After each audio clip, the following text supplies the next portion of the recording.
Aaron Scott here with Clear H2O Tackle, coming to you from our shop here in Michigan. Whether you're a tournament bass angler that travels the country, a Lake Erie walleye fisherman, Great Lakes salmon fisherman, or whatever else you might chase around, we're here to help you. Feel free to contact us via our Facebook page, website, or telephone.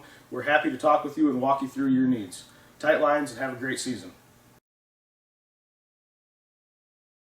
Hi, welcome to Michiana Outdoors. I'm Elite Series Pro Dave Lefebre. Wanted to show you something. I'm sure you might have heard about it, but it's still a pretty well-kept secret in a lot of places. This is a storm Arashi spinbait. You know, it's part of the spy bass or the spinbait family, and this one's just a little bit different than the other ones. And before I get into the technique and how I fish it, I'll just show you the differences. You can see this one has 3 blades as opposed to 2 on the front, and it's got the standard 2 blade on the back. But I'll show you why, you know, that particular feature is important. And of course, you know, all the Storm Arashi baits have, you know, these really good paint jobs, realistic looking baits. But you know, like I said, this was one of those techniques that we kind of kept a secret for a long time. I got on this train right from the very beginning, and it's a finesse-y tactic. It's one of the only times when you'll see me holding a spinning rod other than drop shotting. So you know, it's one of those finesse type of deals. What I like to do with it, you know, there's the standard way to fish it, which a lot of guys just throw it out there, let it sink to a certain depth, and basically just pull it or reel it real slow and steady. But the sky is the limit when it comes to one of these type of spy baits. You know, you can twitch it and do all kinds of jerk bait type things with it, and it's very versatile.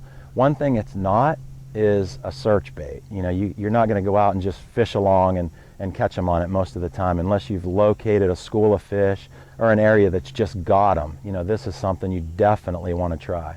The times that I pull out a bait like this would be, you know, in tournament situations or any situation where you've caught a lot of fish and you want to just get one more bite. You know, you think you can't get another bite, but when you throw one of these out there, you can.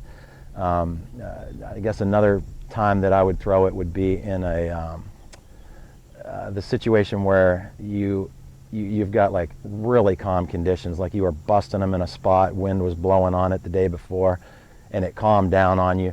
You know, those are the times that it really shines. As far as how I fish it, you know, the equipment is key. Like I said, I'm using a spinning rod and reel.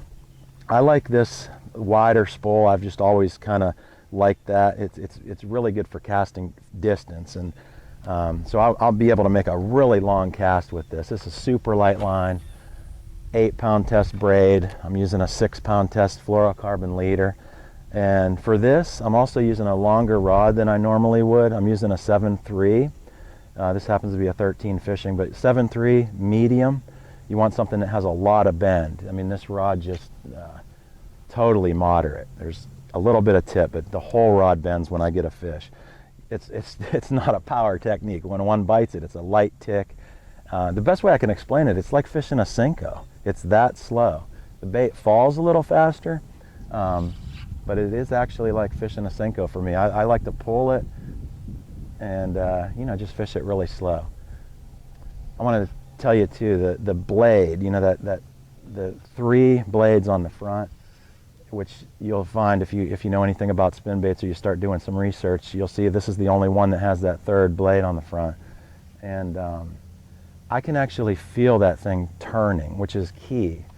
My favorite time to fish this bait is in early ice out conditions, and it just kind of evolved. That's not the best time that most people talk about fishing it, but I'm a countdown minnow guy, the original old Rapala countdown, you know, the balsa bait.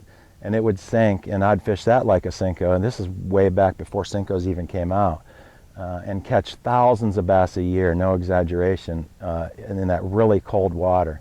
So when this bait came out, you know, a few years ago, that's what I couldn't wait to do. You know, fish those countdown weed type of spots. Any northern angler knows, you know, you get into those big giant bays where you got either old coontail from the year before, cabbage, milfoil, any of that type of grass. You get in those places in the early spring, pre-spawn, ice out even, and you just kind of fan cast around those grass, try to find the holes and stuff like that. that is my favorite time to fish this bait. I started doing it a couple years ago, and it's almost nothing will ever replace the countdown for me, but this thing comes close. So you know, the Stormarashi spinbait, it's something that I definitely think once you get some confidence in it, it's going to become one of your favorites.